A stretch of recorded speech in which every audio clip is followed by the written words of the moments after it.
പ്രീതികര സുഹൃത്തുക്കളെ എല്ലാവർക്കും എൻട്രിയിലേക്ക് സ്വാഗതം. ഞാൻ രാജേഷ് സാർ. നമ്മൾ ഇന്ത്യ ചരിത്രത്തിലെ സാമൂഹിക പരിഷ്കരണം എന്ന ടോപ്പിക് പഠിച്ചുകൊണ്ടിരിക്കുകയാണ്. ഇത് 4ാമത്തെ ക്ലാസ് ആണ്. കഴിഞ്ഞ ക്ലാസ്സിൽ നമ്മൾ പ്രധാനമായും പഠിച്ചത് രണ്ട് സാമൂഹിക പരിഷ്കർത്താക്കളെ. ഒന്ന് ഇന്ത്യൻ മുസ്ലിം നവോത്ഥാനത്തിന്റെ പിതാവെന്ന് കണക്കാക്കുന്ന സർ സയ്യിദ് അഹമ്മദ് ഖാനെ. രണ്ട് ഇന്ത്യയുടെ പിതാമഹനെന്ന് വിളിക്കുന്ന ഹിന്ദുമത നവീകരണത്തിന് ആക്കം കൂട്ടിയ സ്വാമി ദയാനന്ദ സരസ്വതിയും. ഇന്നേ ദിവസം നമ്മൾ പഠിക്കാൻ പോകുന്നത് അന്തർദേശീയ തലത്തിൽ വളരെ പ്രചാരമുള്ള ഒരു സംഘടനയെക്കുറിച്ചും അതിൽ ഇന്ത്യയിൽ പ്രവർത്തിച്ച പ്രധാന വ്യക്തിത്വത്തെക്കുറിച്ചും നമുക്ക് പരിശോധിക്കാം. അതിനു മുമ്പായി തന്നെ ഞാനൊരു കാര്യം ചോദിച്ചോട്ടെ. ലോകത്തെ ഏറ്റവും വലിയ മനുഷ്യാവകാശ സംഘടന എന്നറിയപ്പെടുന്നത് ഏതാണ്? നമുക്കറിയാം, ഐക്യരാഷ്ട്രസഭ. മനുഷ്യാവകാശങ്ങൾ സംരക്ഷിക്കുന്നതോടൊപ്പം ഐക്യരാഷ്ട്രസഭയുടെ വിവിധ ഘടകങ്ങളും പ്രത്യേക ഏജൻസികളും ലോക സമാധാനത്തിന് വേണ്ടിയിട്ട് കൂടെ പരിശ്രമിക്കുന്നുണ്ട്. എന്നാൽ ലോകത്തെ ഏറ്റവും വലിയ ആത്മീയ സംഘടന ഏതെന്നാണ് ചോദ്യമെങ്കിൽ നിങ്ങൾ എന്ത് പറയും? ആത്മീയ സംഘടന എന്നാണ് ഞാൻ ചോദിച്ചത്, മതമല്ല. ആത്മീയ സംഘടന ഏതാണ്? എന്തുകൊണ്ട് ആ സംഘടനയെ ആത്മീയ സംഘടന എന്ന് വിളിച്ചു എന്ന് ചോദിച്ചാൽ ഒരൊറ്റ കാരണമേ ഉള്ളൂ. ആ സംഘടന എല്ലാ മതങ്ങളെക്കുറിച്ചും പഠിക്കുവാൻ ആഹ്വാനം ചെയ്തിരുന്നു. എന്തുകൊണ്ടാണ് അങ്ങനെ എല്ലാ മതങ്ങളെക്കുറിച്ചും പഠിക്കുവാൻ ആഹ്വാനം ചെയ്തതെന്ന് ചോദിച്ചാൽ, ലോകത്ത് സമാധാനം ആഗ്രഹിക്കുന്ന ജനങ്ങൾ ഏറ്റവും ആദ്യം ചെയ്യേണ്ടത് എല്ലാ മതങ്ങളെയും കുറിച്ച് പഠിക്കുക. എല്ലാ മതങ്ങളെയും കുറിച്ച് പഠിച്ചു കഴിഞ്ഞാൽ എല്ലാ മതങ്ങളുടെയും അന്തസത്ത ഒന്ന് തന്നെയാണെന്ന് മനസ്സിലാക്കും. അങ്ങനെ മനസ്സിലാക്കിയാൽ ലോകത്തെ എല്ലാ ജനങ്ങളും, എല്ലാ മതത്തിൽപ്പെട്ടവരും പരസ്പരം സഹോദരങ്ങളാണ് എന്ന തിരിച്ചറിവുണ്ടാകും. ആ തിരിച്ചറിവ് ഈശ്വരനിലേക്ക്, സമാധാനത്തിലേക്ക് ലോകത്തെ കൊണ്ടുചെല്ലും എന്നാണ് ഈ സംഘടനയിലെ പ്രവർത്തകര് വിശ്വസിച്ചിരുന്നത്. നിങ്ങൾക്കറിയാമായിരിക്കാം, മതങ്ങളെക്കുറിച്ചുള്ള പഠനം അറിയപ്പെടുന്നത് തിയോളജി എന്നാണ്. അപ്പോൾ എല്ലാ മതങ്ങളെക്കുറിച്ചും പഠിക്കുവാൻ ആഹ്വാനം ചെയ്ത ആ സംഘടന സാധാരണഗതിയിൽ മതം പഠിക്കുവാൻ പ്രബോധനം നൽകിയ സംഘടന എന്ന പേരിലാണ് അറിയപ്പെടുക. Theosophical society. കേട്ടിട്ടുണ്ടോ? തിയോസഫിക്കൽ സൊസൈറ്റി എന്ന സംഘടന ആരംഭിച്ചത് അമേരിക്കയിലെ ന്യൂയോർക്കിലായിരുന്നു. 1875. 1875 ഇപ്പോൾ കഴിഞ്ഞ ക്ലാസ്സിൽ നമ്മൾ കുറേ തവണ പറഞ്ഞിരുന്നു അല്ലെ? എന്തൊക്കെയാണെന്ന് ഓർമ്മയുണ്ടോ? സർ സയ്യിദ് അഹമ്മദ് ഖാൻ പറഞ്ഞപ്പോൾ അവിടെ രണ്ട് കാര്യങ്ങൾ നമ്മൾ പറഞ്ഞു. അദ്ദേഹം മുസ്ലിം സമുദായത്തിന്റെ ഉന്നമനത്തിന് വേണ്ടിയിട്ട് അലിഗഡ് പ്രസ്ഥാനം ആരംഭിച്ചത് 1875. മുസ്ലിം സമുദായത്തിന്റെ വിദ്യാഭ്യാസ ഉന്നതിക്ക് വേണ്ടിയിട്ട് മുഹമ്മദൻ ആംഗ്ലോ ഓറിയന്റൽ കോളേജ് ആരംഭിച്ചതും 1875 തന്നെ. സ്വാമി ദയാനന്ദ സരസ്വതിയാണ് കഴിഞ്ഞ ക്ലാസ്സിൽ നമ്മൾ പഠിച്ച രണ്ടാമത്തെ വ്യക്തിത്വം. അദ്ദേഹം 1875 അദ്ദേഹത്തിന്റെ സംഘടനയായ ആര്യ സമാജം സ്ഥാപിക്കുക അല്ലെ? ഹിന്ദുമതത്തിൽ നിന്ന് മറ്റു മതങ്ങളിലേക്ക് ചേക്കേറിയവരെ തിരികെ കൊണ്ടുതരുന്നതിന് വേണ്ടിയിട്ട് ശുദ്ധി പ്രസ്ഥാനം ആരംഭിച്ചതും 1875 തന്നെ. ഇവിടെ തിയോസഫിക്കൽ സൊസൈറ്റിയും എന്ന് തന്നെയാണ് 1875 തന്നെയാണ്. ശരിയല്ലേ? ഗഡ്. അപ്പോ തിയോസഫിക്കൽ സൊസൈറ്റി ആരംഭിച്ചത് 1875. ആസ്ഥാനം എവിടെയാ? ന്യൂയോർക്ക്. എന്താണ് ലക്ഷ്യം? മാനുഷിക മൂല്യത്തിൽ അധിഷ്ഠിതമായ ലോക സാഹോദര്യം മെച്ചപ്പെടുത്തുക. ആ ലോക സാഹോദര്യം മെച്ചപ്പെടുത്താൻ വേണ്ടിയിട്ട് ഈ സംഘടന എല്ലാ മതങ്ങളെക്കുറിച്ചും പഠിക്കുവാൻ ആഹ്വാനം ചെയ്തു. എല്ലാ മതങ്ങളെക്കുറിച്ചും പഠിച്ചു കഴിഞ്ഞാൽ നമുക്കൊരൊറ്റ കാര്യം മനസ്സിലാകും. ഒരു മതവും മറ്റൊരു മതത്തെക്കാൾ വലുതുമല്ല, ചെറുതുമല്ല.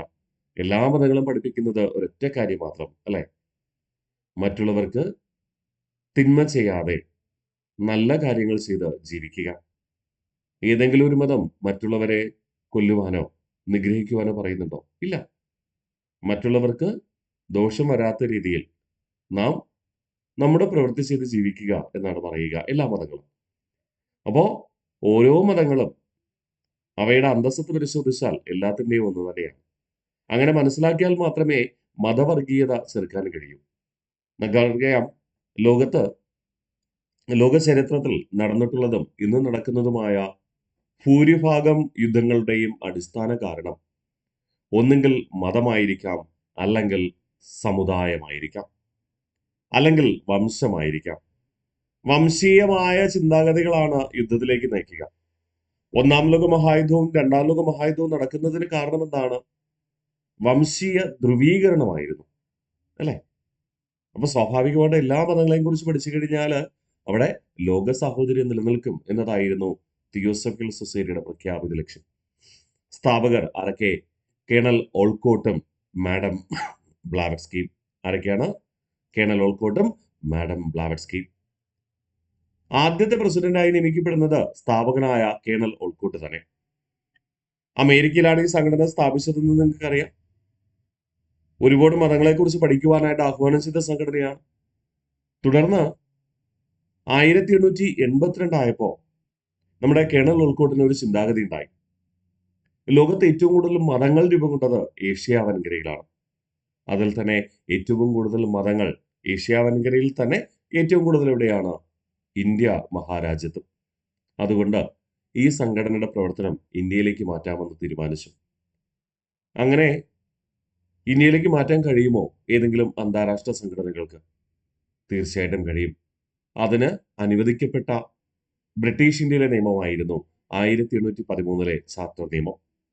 1813 ചാർട്ടർ നിയമം അനുസരിച്ച് പ്രധാനപ്പെട്ട രണ്ട് നിർദ്ദേശങ്ങളാണ് ബ്രിട്ടീഷ് ഈസ്റ്റ് ഇന്ത്യ കമ്പനിക്ക് ബ്രിട്ടീഷ് പാർലമെന്റ് നൽകിയത്. ഒന്ന്, വ്യാപാര കുത്തക പൂർണ്ണമായും അവസാനിക്കുന്നു. ബ്രിട്ടീഷ് കോളനികളിൽ ബ്രിട്ടീഷ് ഈസ്റ്റ് ഇന്ത്യ കമ്പനിയുടെ കുത്തക പൂർണ്ണമായും അവസാനിപ്പിക്കുന്നു. രണ്ട്, യൂറോപ്യൻ മിഷണറിമാർക്കും മറ്റ് മിഷണറി സമൂഹത്തിനും ഇന്ത്യയിൽ പ്രവർത്തിക്കാൻ അനുമതി നൽകുന്നു. അപ്പോൾ ആ ഒരു നിയമം പ്രാബല്യത്തിലുള്ളത് കൊണ്ട് തന്നെ മറ്റ് രാജ്യങ്ങളിൽ നിന്ന് മത പഠനത്തിനോ മതപ്രചരണത്തിനോ ഇന്ത്യയിലേക്ക് എത്തിച്ചേരുന്നവരുടെ എണ്ണം ഒത്തിരി ഉണ്ടായിരുന്നു. അങ്ങനെയാണ് തിയോസഫിക്കൽ സൊസൈറ്റിയും ഇന്ത്യയിലേക്ക് എത്തിച്ചേരുക. 1882 ആസ്ഥാനം എങ്ങോട്ട് മാറ്റി? ബ്രിട്ടീഷ് ഇന്ത്യയിലെ മദ്രാസ് പ്രവിശ്യയിലെ അടയാറിലേക്ക് മാറ്റി. എല്ലാ മതങ്ങളെക്കുറിച്ചും പഠിക്കുവാൻ ആഹ്വാനം ചെയ്തു. അതുകൊണ്ട് തന്നെ ഈ തിയോസഫിക്കൽ സൊസൈറ്റി ഇന്ത്യയിൽ അറിയപ്പെട്ടത് ബ്രഹ്മവിദ്യാ സംഘം എന്നായിരുന്നു. PSC മിക്കവാറും ചോദിക്കുന്ന ഒരു ചോദ്യമാണ് കേട്ടോ. ബ്രഹ്മവിദ്യാ സംഘം ആരംഭിച്ചത് ആര് എന്ന് ചോദിക്കും. എന്നിട്ട് സ്വാഭാവികമായിട്ട് ഫസ്റ്റ് ഓപ്ഷൻ ആര് പേര് തരൂടാ? നമ്മുടെ കേരളത്തിലെ നവോത്ഥാന നായകനായ ബ്രഹ്മാനന്ദ ശിവയോഗിയുടെ പേര് തരും. ചില ഉദ്യോഗാർത്ഥികള് ഒരുപക്ഷെ ഈ പേര് കേൾക്കാത്തവരാണെങ്കിൽ എഴുതി വെക്കും, ബ്രഹ്മാനന്ദ ശിവയോഗി ബ്രഹ്മവിദ്യാ സംഘം ആയിരിക്കും, അദ്ദേഹമായിരിക്കും. നമ്മൾ അധികം പഠിച്ചിട്ടില്ലെങ്കിലും ചിലപ്പോൾ അദ്ദേഹം ആയിരിക്കും എന്ന് പറഞ്ഞിട്ട് ഗസ് ചെയ്യും. രണ്ടാമത്തെ ഓപ്ഷൻ PSC തന്നിട്ടുള്ളത് വാഗ്ഭടാനന്ദനാണ്. വാഗ്ഭടാനന്ദൻ ആരംഭിച്ച സംഘടനയുടെ പേര് ആത്മവിദ്യാ സംഘം എന്നാണ്, അല്ലെ? ആത്മവിദ്യാ സംഘം സാമ്യമുള്ളതാണല്ലോ എന്ന് വിചാരിച്ച് ചിലപ്പോൾ എഴുതിയേക്കാം. ഇനി അടുത്ത ഓപ്ഷൻ മിക്കവാറും തരാറുള്ളത് രാജാറാം മോഹൻ റോയ് ആണ്. ബ്രഹ്മവിദ്യാ സംഘം ആരംഭിച്ചത് ആര്? രാജാറാം മോഹൻ റോയ്. ഒറ്റ നോട്ടത്തിൽ തോന്നും, വായിക്കുമ്പോൾ ശരിയെന്ന് തോന്നും. പക്ഷെ രാജാറാം മോഹൻ റോയ് ആരംഭിച്ച സംഘടന ഏതാണ്? ബ്രഹ്മസഭയാണ്, അഥവാ ബ്രഹ്മ സമാജമാണ്. നാലാമത്തെ ഓപ്ഷനിൽ PSC തന്നിട്ടുള്ളത് ഒന്നെങ്കിൽ ഇവരൊന്നുമല്ല എന്ന് തരും, അല്ലെങ്കിൽ ഇതിന്റെ സ്ഥാപകനായ ആദ്യ പ്രസിഡന്റായ കേണൽ ഓൾക്കോട്ടിനെ തരും. അപ്പോൾ ഇന്ന് തൊട്ട് ഈ ക്ലാസ് പഠിച്ചവരാണെങ്കിൽ നിങ്ങൾ എന്ത് ചെയ്യും? കൃത്യമായിട്ട് ആൻസർ ചെയ്യും, ശരിയല്ലേ? അപ്പോ ഇന്ത്യയില് തിയോസഫിക്കൽ സൊസൈറ്റി അറിയപ്പെട്ട പേരാണ് എന്താ? ബ്രഹ്മവിദ്യാ സംഘം. മറക്കില്ലല്ലോ. ഇനി ഈ ബ്രഹ്മവിദ്യാ സംഘത്തില് ഒരു പ്രവർത്തകയായിട്ട് ഇന്ത്യയിൽ എത്തിച്ചേർന്ന ഐറിഷ് വനിതയാണ് ആനി ബെസന്റ്. അപ്പൊ ആനി ബെസന്റ് എന്ന ഐറിഷ് വനിത ഇന്ത്യയിൽ എത്തുവാനുള്ള കാരണം എന്താണ്? ബ്രഹ്മവിദ്യാ സംഘത്തിന്റെ പ്രവർത്തകയായിട്ട്. കേരള ബ്രഹ്മവിദ്യാ സംഘത്തിന്റെ സ്ഥാപക ആനി ബെസന്റ് ആണ്. 1916 കേരള ബ്രഹ്മവിദ്യാ സംഘം പാലക്കാട് ആനി ബെസന്റ് സ്ഥാപിക്കുന്നത്. ആനി ബെസന്റ് യഥാർത്ഥത്തിൽ വന്ന എന്തിനു വേണ്ടിയിട്ടായിരുന്നു? 1916 നടന്ന ഒന്നാം മലബാർ ജില്ലാ കോൺഗ്രസ് സമ്മേളനത്തിൽ പങ്കെടുക്കാനാണ്. ഒന്നാം മലബാർ ജില്ലാ കോൺഗ്രസ് സമ്മേളനത്തിൽ പങ്കെടുക്കാനാണ് മലബാർ ജില്ലാ കോൺഗ്രസ് സമ്മേളനത്തിൽ പങ്കെടുക്കാനാണ് ആനി ബെസന്റ് വരിക. ശരിയാണോ? അങ്ങനെ സമ്മേളനത്തിന് വന്നപ്പോൾ കേരളത്തിലെ പ്രധാനപ്പെട്ട കോൺഗ്രസ് നേതാവായ KP കേശവമേനോനുമായി പരിചയപ്പെടുകയും KP കേശവമേനോന്റെ സഹായത്തോടു കൂടി പാലക്കാട് കേരളത്തിലെ ബ്രഹ്മവിദ്യാ സംഘം സ്ഥാപിക്കുകയും ചെയ്തു. ഓക്കെ, അപ്പൊ മറക്കരുത്, ഇമ്പോർട്ടന്റ് ആണ്. അപ്പോ കേരള ബ്രഹ്മവിദ്യാ സംഘം സ്ഥാപിച്ചത് 1916. ആരുടെ നേതൃത്വത്തിലാണ്? ആനി ബെസന്റിന്റെ നേതൃത്വത്തിലാണ്. എവിടെയാണ് സ്ഥാപിച്ചത്? പാലക്കാട്. സഹായം നൽകിയ കേരളത്തിലെ നവോത്ഥാന നായകൻ എന്നറിയപ്പെടുന്നത് ആരെന്ന് ചോദിച്ചാൽ KP കേശവമേനോനുമാണ്. സെറ്റാണേ. അപ്പോൾ ഒന്നുകൂടെ ഞാൻ പറയാം, ഒന്നുകൂടെ നമുക്ക് പൂർണ്ണമായിട്ടൊന്ന് റിവിഷൻ ചെയ്യാം. ബ്രഹ്മവിദ്യാസംഘം അഥവാ തിയോസഫിക്കൽ സൊസൈറ്റി സ്ഥാപിച്ചത് 1875 ഇവിടെ ന്യൂയോർക്കിൽ. ലക്ഷ്യം മാനുഷിക മൂല്യത്തിൽ അധിഷ്ഠിതമായ ലോക സാഹോദര്യം മെച്ചപ്പെടുത്തുക. സ്ഥാപകർ രണ്ടുപേരുണ്ടായിരുന്നു, കേണൽ ഓൾക്കോട്ടും മാഡം ബ്ലാവറ്റ്സ്കിയും. ആദ്യ പ്രസിഡന്റ് കേണൽ ഓൾക്കോട്ട് തന്നെ. 1875 തൊട്ട് അദ്ദേഹം മരണമടയുന്ന 1907 വരെയും അദ്ദേഹം തന്നെയായിരുന്നു പ്രസിഡന്റ്. ഇതൊട്ട് 1875 തൊട്ട് അദ്ദേഹം മരണമടയുന്ന 1907 വരെയും ആര് തന്നെയായിരുന്നു പ്രസിഡന്റ്? കേണൽ ഓൾക്കോട്ട്. സെറ്റാണേ. ഇനി പറയുന്നു 1882 ന്യൂയോർക്കിൽ നിന്ന് ആസ്ഥാനം ബ്രിട്ടീഷ് ഇന്ത്യയിലെ മദ്രാസ് പ്രവിശ്യയിലെ അടയാറിലേക്ക് മാറ്റി. ഇന്ത്യയിൽ ഈ തിയോസഫിക്കൽ സൊസൈറ്റി അറിയപ്പെട്ടത്, അല്ലെങ്കിൽ തിയോസഫിക്കൽ സൊസൈറ്റിയുടെ ഇന്ത്യൻ നാമമാണ് ബ്രഹ്മവിദ്യാസംഘം. പ്രധാന പ്രവർത്തക ആനി ബെസന്റ്. ബ്രഹ്മവിദ്യാസംഘത്തിന്റെ അഥവാ തിയോസഫിക്കൽ സൊസൈറ്റിയുടെ പ്രവർത്തകയായിട്ടാണ് ആനി ബെസന്റ് ഇന്ത്യയിലേക്ക് എത്തിച്ചേരുക. ബ്രഹ്മവിദ്യാസംഘത്തിന്റെ കേരള ഘടകം ആരംഭിച്ചത് പാലക്കാടാണ്. ആരുടെ നേതൃത്വത്തിൽ? ആനി ബെസന്റിന്റെ. ഏത് വർഷം? 1916. ഒന്നാം മലബാർ ജില്ലാ കോൺഗ്രസ് സമ്മേളനത്തിൽ പങ്കെടുക്കാനെത്തിയ ആനി ബെസന്റ് പാലക്കാട് KP കേശവമേനോന്റെ സഹായത്തോടു കൂടിയാണ് എന്ത് ചെയ്യുന്നത്? കേരള ബ്രഹ്മവിദ്യാസംഘം സ്ഥാപിക്കുക. സെറ്റാണേ. ഗഡ്. ഇനി അടുത്ത് നമുക്ക് പഠിക്കാം ആനി ബെസന്റിനെ കുറിച്ച്. ആനി ബെസന്റിനെ കുറിച്ച് ആനി ബെസന്റ് എന്ന് പറയുന്നത് സാമൂഹിക പ്രവർത്തകയാണ്. തിയോസഫിക്കൽ സൊസൈറ്റിയുടെ പ്രവർത്തകയായതുകൊണ്ട് തന്നെ, കൂടാതെ ഇന്ത്യൻ നാഷണൽ കോൺഗ്രസ് എന്ന സംഘടനയിൽ പ്രവർത്തിച്ചിരുന്നു എന്നതുകൊണ്ട് രാഷ്ട്രീയ പ്രവർത്തകയായിട്ടും നമ്മൾ അവരെ കണക്കാക്കുന്നു. ഇന്ത്യൻ നാഷണൽ കോൺഗ്രസിൽ പ്രവർത്തിക്കുന്ന കാലഘട്ടത്താണ് ഇന്ത്യൻ നാഷണൽ കോൺഗ്രസിലെ തീവ്രവാദി വിഭാഗത്തിലെ പ്രധാന നേതാവായ ആരെ? ബാലഗംഗാധര തിലകനെ പരിചയപ്പെടുന്നതും ബാലഗംഗാധര തിലകനുമായി സഹകരിച്ചുകൊണ്ട് ഒരു ദേശീയ പ്രക്ഷോഭത്തിന് തുടക്കം കുറിക്കുകയും ചെയ്തത്. അതൊക്കെ നമ്മൾ ഇവിടെ തന്നെ പഠിച്ചുറപ്പിക്കും. ഓക്കെ അല്ലേ? നമുക്ക് തുടങ്ങാം. Annie Besant. ആനി ബെസന്റ് ജനിച്ചത് 1847 ഒക്ടോബർ മാസം 1-ാം തീയതി അയർലൻഡിലാണ്. ഇവിടെ നിങ്ങൾക്ക് ചിലപ്പോൾ ഡൗട്ട് വരും, സാറേ ഡേറ്റ് ഓഫ് ബർത്ത് പഠിക്കണോ? ഡേറ്റ് ഓഫ് ബർത്ത് കാണാനൊന്നും പഠിക്കണ്ട. പക്ഷേ എന്തുകൊണ്ടാണ് ഡേറ്റ് ഓഫ് ബർത്ത് പഠിച്ചത് എന്നതിന് ഒരു വ്യക്തമായ കാരണമുണ്ട്. ആനി ബെസന്റ് എന്നാണ് ഏകദേശം ജനിച്ചതെന്ന് നിങ്ങളുടെ മനസ്സിലുണ്ടാവണം. ഇന്ത്യയുടെ ദേശീയ പ്രസ്ഥാന പ്രവർത്തനത്തിൽ ആനി ബെസന്റ് പ്രവർത്തിച്ചിരുന്നത് ഏകദേശം എത്ര വയസ്സുള്ളപ്പോഴാണ് എന്ന് നിങ്ങൾ മനസ്സിലാക്കണം. അതിനുവേണ്ടി മാത്രമാണ് ഞാനിവിടെ അവരുടെ ഡേറ്റ് ഓഫ് ബർത്ത് തന്നത്. PSC ചോദിക്കില്ല.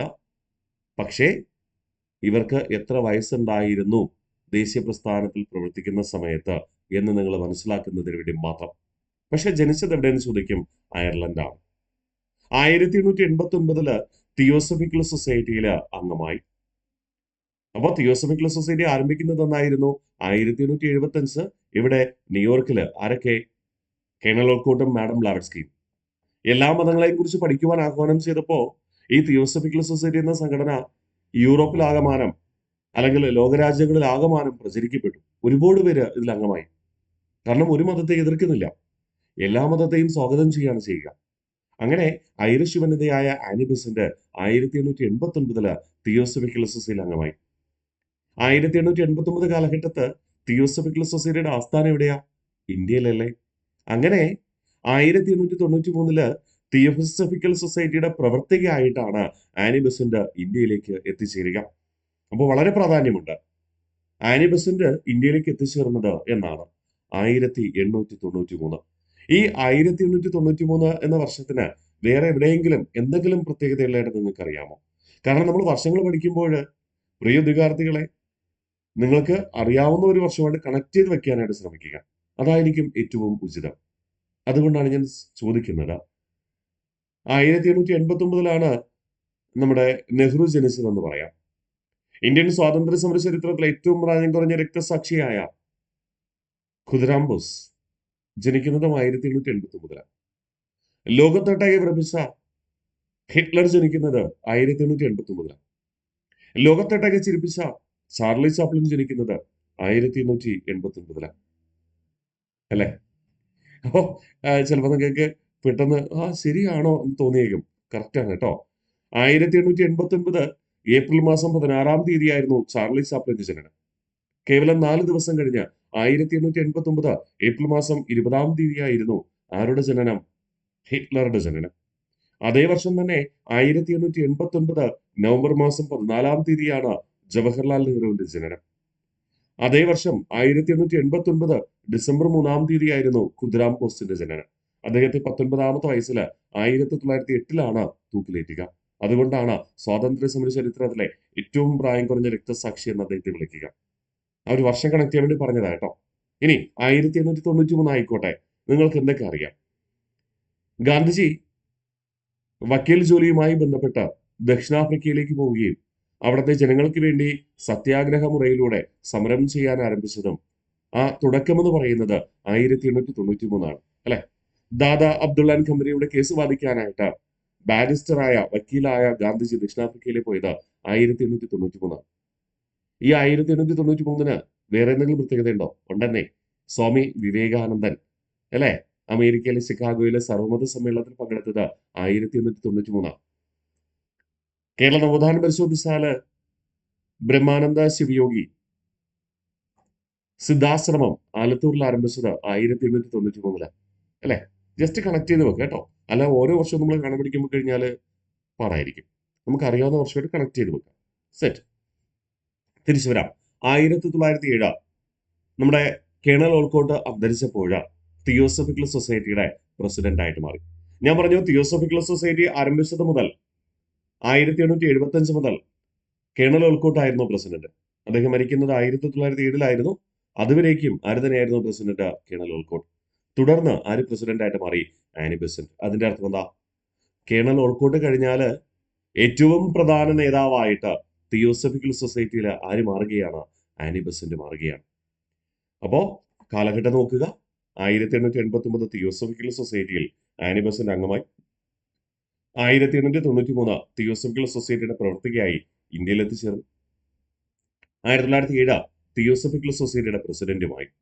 അങ്ങനെ തിയോസഫിക്കൽ സൊസൈറ്റിയുടെ പ്രസിഡന്റ് ആയപ്പോ ആ കാലഘട്ടത്ത് ഇന്ത്യയിൽ പ്രവർത്തിക്കുന്ന മറ്റ് സാമൂഹിക രാഷ്ട്രീയ നേതാക്കളുമായിട്ട് ഇടപഴകാൻ ആരംഭിക്കുന്നു. അവരുമായി പരിചയപ്പെടുന്നു.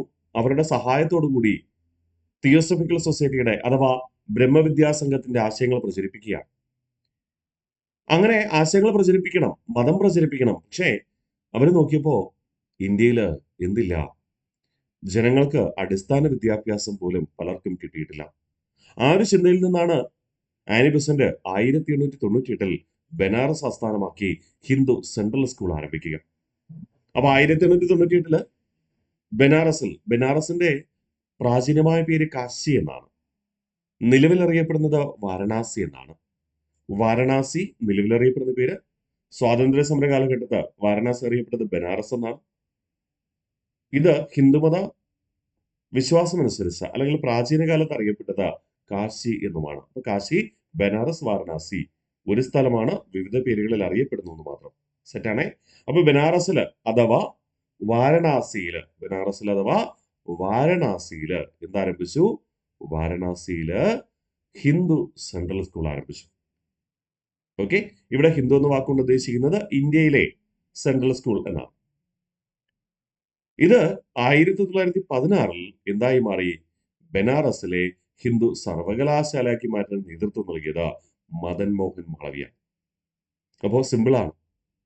മദൻ മോഹൻ മാളവ്യ ആരംഭിച്ചത് എന്തായിരുന്നു? ബനാറസ് ഹിന്ദു സർവകലാശാലയാണ്. ഏത് വർഷം? 1916. ബനാറസ് ഹിന്ദു സെൻട്രൽ സ്കൂൾ ആരംഭിച്ചതാരാ? ആനി ബെസന്റ് ആണ് 1898. രണ്ടും PSCയുടെ സ്ഥിരം ചോദ്യമാണ്. ബനാറസിൽ ഹിന്ദു സെൻട്രൽ സ്കൂൾ ആരംഭിച്ചത് ആരെന്ന് ചോദിച്ചാല് ആനി ബെസന്റ് ആണ്. ബനാറസിൽ ഹിന്ദു സർവകലാശാല ആരംഭിച്ചത് ആരെന്ന് ചോദിച്ചാല് മദൻ മോഹൻ മാളവ്യ. നമ്മൾ മദൻ മോഹൻ മാളവ്യ നെക്സ്റ്റ് ക്ലാസ്സിൽ പഠിക്കും. ആ സമയത്ത് അദ്ദേഹത്തെ കുറിച്ച് ആധികാരികമായി കൂടുതൽ കാര്യങ്ങൾ പഠിക്കാം. വീണ്ടും 1904 മദ്രാസ് ആസ്ഥാനമാക്കിക്കൊണ്ട് ഹിന്ദു അസോസിയേഷൻ സ്ഥാപിച്ചു.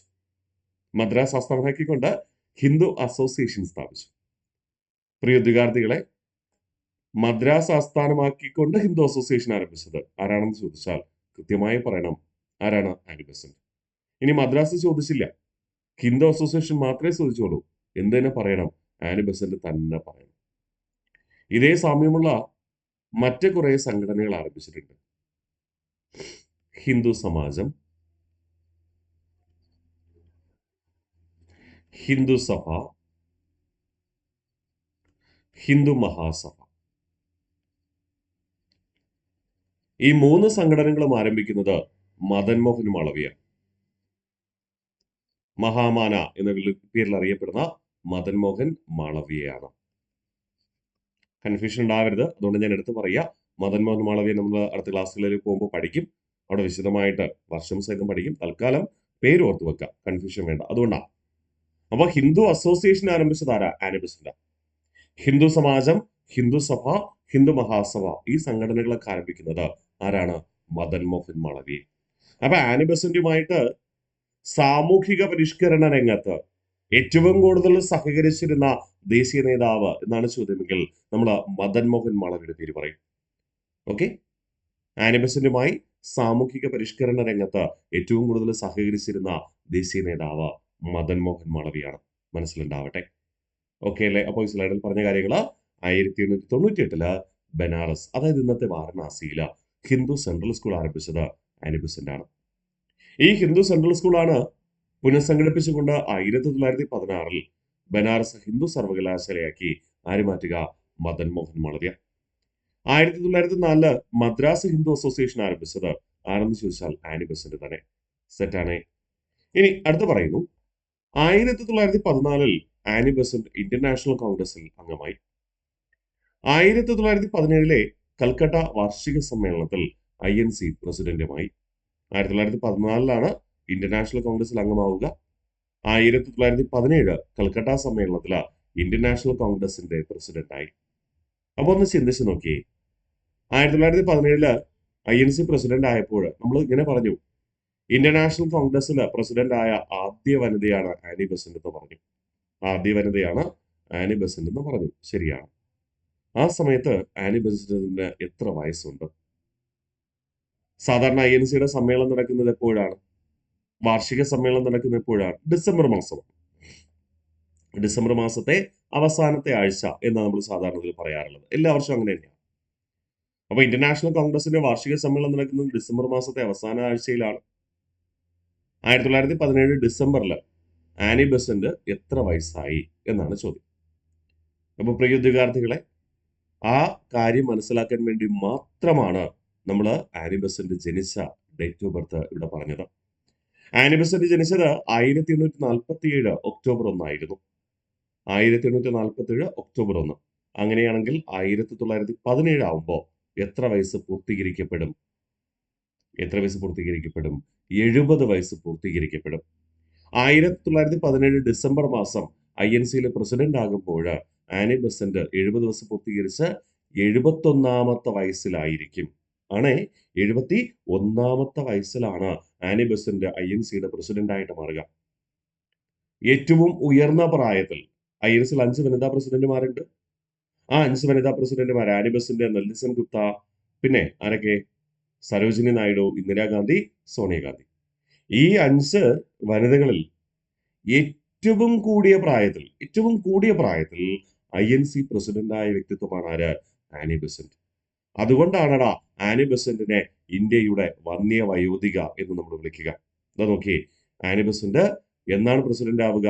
1871 അല്ലെ? സോറി, 1917 എത്രാമത്തെ വയസ്സില്? 71ാമത്തെ വയസ്സില്. അതുകൊണ്ടാണ് നമ്മൾ ആനി ബെസന്റിനെ എന്തെന്ന് വിളിക്കുക? ഇന്ത്യയുടെ വന്യവയോധിക എന്ന് വിളിക്കുക അല്ലെ?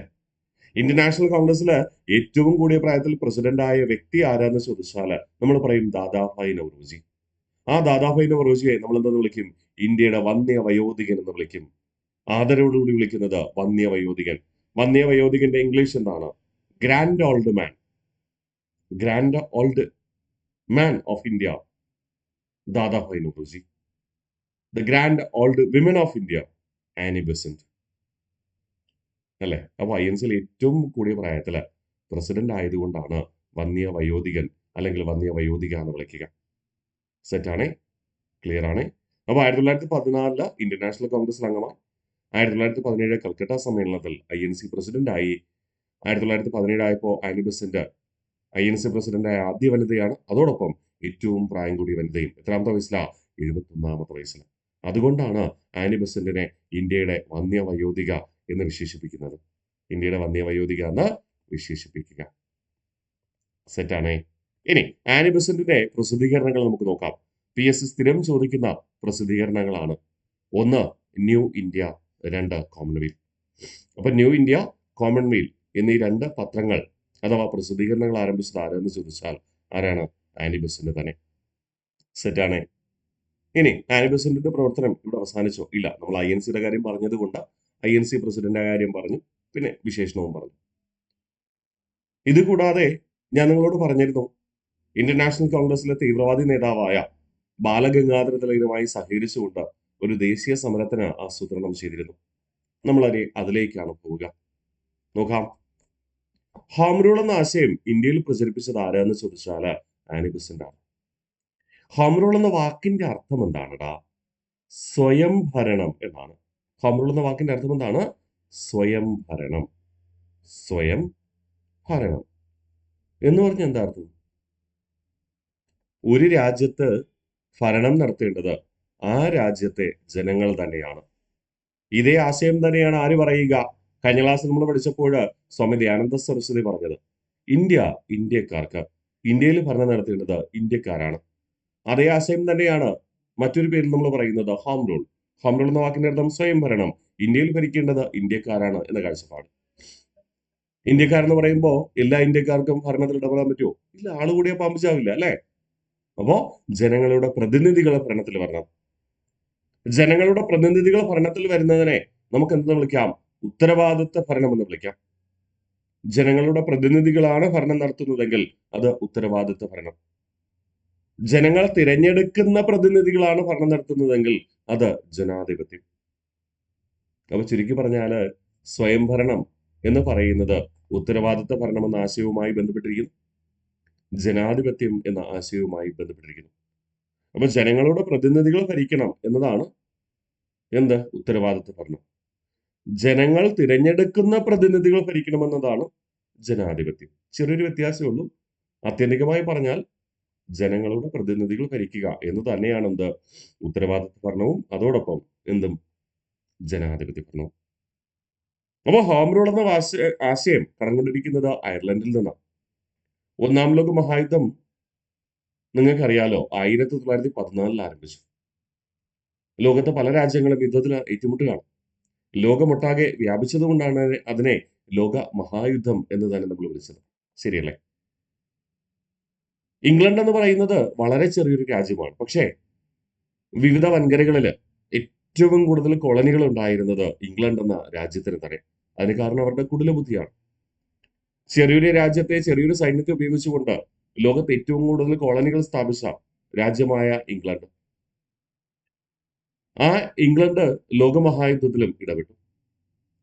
ആ കാലഘട്ടത്ത് അയർലൻഡിൽ, പ്രത്യേകിച്ച് 1916 എന്ത് നടക്കുന്നു? ബ്രിട്ടനെതിരെ പ്രതിഷേധം ആരംഭിക്കുന്നു. അപ്പോൾ ബ്രിട്ടനെതിരെ ആഭ്യന്തര കലാപം ആരംഭിക്കുന്നു എന്ന് പറയുന്നതായിരിക്കും കുറച്ചുകൂടെ ശരി. അങ്ങനെ അയർലൻഡിൽ ഈ ആഭ്യന്തര കലാപം അടിച്ചമർത്തുവാൻ ബ്രിട്ടീഷുകാർക്ക് കഴിയാതെ വരുന്നു. ആഭ്യന്തര കലാപം നീണ്ടു നിൽക്കുന്നു. ഇതേ കാലഘട്ടത്തിൽ തന്നെ ഇന്ത്യയിലും ബ്രിട്ടീഷുകാർക്കെതിരെ പ്രതിഷേധ സമരങ്ങൾ ആരംഭിച്ചാൽ ബ്രിട്ടീഷുകാർക്ക് അത് നിയന്ത്രിക്കാൻ കഴിയാതെ വരികയും ഇന്ത്യക്ക് സ്വാതന്ത്ര്യം നൽകിയേക്കും എന്ന ചിന്തയുണ്ടായി. ആ ചിന്തയാണ് ഹോം റൂൾ പ്രസ്ഥാനം ആരംഭിക്കുന്നതിലേക്ക് നയിക്കുന്നത്. അപ്പോൾ ഈ ഒരു ഐഡിയ ആനി ബെസന്റ് ആരുമായിട്ട് ചർച്ച ചെയ്യുന്നു? ഇന്ത്യയിലെ ഇന്ത്യൻ നാഷണൽ കോൺഗ്രസിലെ തീവ്രവാദി വിഭാഗത്തിന്റെ നേതാവായ ബാലഗംഗാധര തിലകനുമായിട്ട്. തിലകൻ പറഞ്ഞു, ഓക്കെ, നമുക്ക് ആരംഭിക്കാം. അങ്ങനെ 1916 ഏപ്രിൽ മാസം ആദ്യമായിട്ട് ബാലഗംഗാധര തിലകൻ മഹാരാഷ്ട്രക്കാരനല്ലേ, മഹാരാഷ്ട്രയിലെ പൂനെ ആസ്ഥാനമാക്കി എന്താരംഭിച്ചു? ഹോം റൂൾ പ്രസ്ഥാനം ആരംഭിച്ചു. പൂനെ ആസ്ഥാനമാക്കി ബാലഗംഗാധര തിലകൻ ആരംഭിച്ച ഹോം റൂൾ പ്രസ്ഥാനമാണ് വടക്കേ ഇന്ത്യയിൽ ഹോം റൂൾ എന്ന ആശയം പ്രചരിപ്പിക്കേണ്ടത്. വടക്കേ ഇന്ത്യയിൽ ഹോം റൂൾ എന്ന ആശയം പ്രചരിപ്പിക്കേണ്ടത്. ഓക്കെ. ഇനി തെക്കേ ഇന്ത്യയിൽ ആശയം പ്രചരിപ്പിക്കുവാനായിട്ട് ആനി ബെസന്റിനെ ചുമതലപ്പെടുത്തി. ആനി ബെസന്റ് ഇപ്പൊ നിലവിൽ എന്താ പ്രവർത്തനം? 1916 കാലഘട്ടത്തൊക്കെ തിയോസഫിക്കൽ സൊസൈറ്റിയുടെ പ്രസിഡന്റ് ആണല്ലേ. തിയോസഫിക്കൽ സൊസൈറ്റിയുടെ ഇന്ത്യയിലെ ആസ്ഥാനം എവിടെയാ? മദ്രാസിലെ അടയാറാണല്ലേ. അതുകൊണ്ട് തന്നെ ആനി ബെസന്റ് 1916 സെപ്റ്റംബർ മാസം അടയാർ കേന്ദ്രീകരിച്ചുകൊണ്ട് ഹോം റൂൾ പ്രസ്ഥാനം ആരംഭിച്ചു. അടയാർ ആസ്ഥാനമാക്കിക്കൊണ്ട് ഹോം റൂൾ പ്രസ്ഥാനം ആരംഭിച്ചു. അതിന്റെ ഭാഗമായിട്ട് കേരളത്തിൽ 1916 ആനി ബെസന്റ് വന്നു, പ്രത്യേകിച്ച് മലബാർ ജില്ലാ കോൺഗ്രസ് സമ്മേളനത്തിന് വേണ്ടി.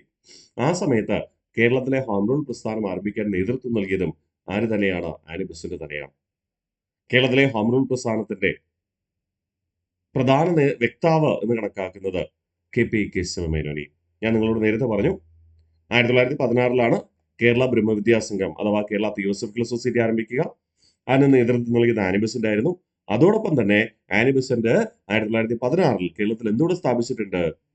കേരള ഹോം റൂൾ പ്രസ്ഥാനം സ്ഥാപിച്ചിട്ടുണ്ട്. ഓക്കെ, അപ്പൊ കേരള ഹോം റൂൾ പ്രസ്ഥാനവും കേരള ബ്രഹ്മവിദ്യാസംഘവും സ്ഥാപിച്ചത് ആനി ബെസന്റ് ആണ് 1916. അതുമായി സഹകരിച്ച കേരളത്തിലെ നേതാവ് ആര് എന്ന് ചോദിച്ചാൽ KP കേശവമേനോൻ. സെറ്റാണ്. ഇനി അങ്ങനെ ഹോം റൂൾ പ്രസ്ഥാനം ആരംഭിച്ചു. ഹോം റൂൾ എന്ന വാക്കിന്റെ അർത്ഥം എന്താ? സ്വയംഭരണം, അതായത് ഇന്ത്യക്കാർക്ക് ഭരണം കൈമാറുക, അതായത് ഉത്തരവാദിത്ത ഭരണം. അങ്ങനെ ഇന്ത്യ ഒട്ടാകെ ഈ ആശയം പ്രചരിക്കപ്പെടുകയാണ്. അപ്പൊ ബ്രിട്ടീഷുകാർക്ക് കൺഫ്യൂഷനായി. ബ്രിട്ടീഷുകാർക്ക് യുദ്ധത്തിൽ ഇടപെടാൻ പറ്റുന്നില്ല. ഇന്ത്യ എന്ന് പറയുന്ന വലിയ രാജ്യത്ത് ഈ ഒരു ആശയം വീണ്ടും പടർന്നു പന്തലിച്ചാൽ ശരിയാവില്ല. അങ്ങനെ ഈ ഹോം റൂൾ പ്രസ്ഥാനത്തിന്റെ പ്രചാരണത്തെ തുടർന്ന് നമ്മൾ അത് പിന്നീട് ദേശീയ പ്രസ്ഥാനം പഠിക്കുമ്പോൾ പഠിക്കേണ്ടതാണ്. എങ്കിലും ഞാൻ ജസ്റ്റ് ആ കഥയെന്ന് പറഞ്ഞുതരാം. ദേശീയ പ്രസ്ഥാനം പടർന്നു പിടിക്കുന്ന കാലഘട്ടത്തിൽ ബ്രിട്ടീഷുകാർ ഒരു പ്രഖ്യാപനം നടത്തി. ഇത് ഞാൻ വൈസ്രോയിമാരെ പഠിപ്പിച്ചപ്പോൾ പറഞ്ഞിട്ടുണ്ടായിരുന്നു. എങ്കിലും 1917 ഓഗസ്റ്റ് മാസം 20-ാം തീയതി അപ്പോഴത്തെ ഇന്ത്യയുടെ സെക്രട്ടറി ഓഫ് സ്റ്റേറ്റ് ആയിരുന്ന എഡ്വിൻ സാമുവൽ മൊണ്ടേഗു എന്ത് ചെയ്തു? ഒരു പ്രഖ്യാപനം നടത്തി. ഇതാണ് ഓഗസ്റ്റ് പ്രഖ്യാപനം എന്ന പേരിൽ അറിയപ്പെടുക. ഓഗസ്റ്റ് പ്രഖ്യാപനം, ഓഗസ്റ്റ് ഡിക്ലറേഷൻ. ഓഗസ്റ്റ് ഓഫർ നിങ്ങൾക്ക് അറിയാം, നമ്മൾ ആൾറെഡി പഠിച്ചതാണ്. 1940 ഓഗസ്റ്റ് 8. ഇത് 1917 ഓഗസ്റ്റ് 20 ഓഗസ്റ്റ് ഡിക്ലറേഷൻ. ഇന്ത്യയിൽ ഉത്തരവാദിത്ത ഭരണം സ്ഥാപിക്കും. ഒന്നാം ലോക മഹായുദ്ധത്തിൽ ഇന്ത്യ ബ്രിട്ടനുമായി സഹകരിച്ചാൽ, അതായത് തുടർന്ന് പ്രശ്നങ്ങളൊന്നും ഉണ്ടാക്കിയില്ലെങ്കിൽ എന്ത് ചെയ്യും? ഉത്തരവാദിത്ത ഭരണം സ്ഥാപിക്കും. അങ്ങനെയാണ് ആ പ്രഖ്യാപനം നടപ്പിൽ വരുത്തുന്നതിന് വേണ്ടിയിട്ടാണ് 1919 ഗവൺമെന്റ് ഓഫ് ഇന്ത്യ ആക്ട് പ്രകാരം ഇന്ത്യയിൽ ഉത്തരവാദിത്ത ഭരണം നടത്താൻ തീരുമാനിച്ചു. ഉത്തരവാദിത്വം എന്ന് പറഞ്ഞാൽ എന്താ? ജനങ്ങളുടെ പ്രതിനിധികൾ അധികാരത്തിൽ വരിക. അപ്പൊ ജനങ്ങളുടെ പ്രതിനിധികൾ എങ്ങനെ തിരഞ്ഞെടുക്കും? യെസ്, അതിനു വേണ്ടിയിട്ട് 1919 ഗവൺമെന്റ് ഓഫ് ഇന്ത്യ ആക്ട് പ്രകാരം ഇന്ത്യയിൽ തിരഞ്ഞെടുപ്പ് നടത്തുവാൻ നിർദ്ദേശിക്കുകയും ഇന്ത്യയിലെ സ്ത്രീകൾക്ക് വോട്ടവകാശം നൽകുകയും ചെയ്തത് ഏത് നിയമം അനുസരിച്ചാണടാ? 1919 ഗവൺമെന്റ് ഓഫ് ഇന്ത്യ ആക്ട് പ്രകാരമാണ്. PS സ്ഥിരം ചോദിക്കുന്ന ചോദ്യമാണ്. ഇന്ത്യയിൽ ഉത്തരവാദിത്ത ഭരണം നടപ്പിലാക്കാൻ കാരണമായ ആദ്യ നിയമം ഏതാണ്? 1919 ഗവൺമെന്റ് ഓഫ് ഇന്ത്യ ആക്ട്. അതിന് കാരണമായത് എന്താ? 1917 ഓഗസ്റ്റ് ഡിക്ലറേഷൻ. 1917 ഓഗസ്റ്റ് ഡിക്ലറേഷന് കാരണമായത് എന്ത്? ഹോം റൂൾ പ്രസ്ഥാനവും ഇമ്പോർട്ടന്റ് ആണ്. ഹോം റൂൾ പ്രസ്ഥാനം തന്നെയാണ് ഹോം റൂൾ ലീഗ് കേട്ടോ, രണ്ടും ഒന്നാണ്. സെറ്റാണ്. അപ്പൊ ഈ സ്ലൈഡോട് കൂടി നമ്മുടെ ആനി ബെസന്റ് ഇവിടെ കഥ പൂർത്തിയാകാൻ. ആനി ബെസന്റ് പൂർണ്ണമായിട്ട് നമുക്കൊന്ന് റിവിഷൻ ചെയ്താലോ? ആനി ബെസന്റ് പൂർണ്ണമായിട്ട് നമുക്ക് റിവിഷൻ ചെയ്യാം, എങ്കിലേ സെറ്റ് ആവത്തുള്ളൂ.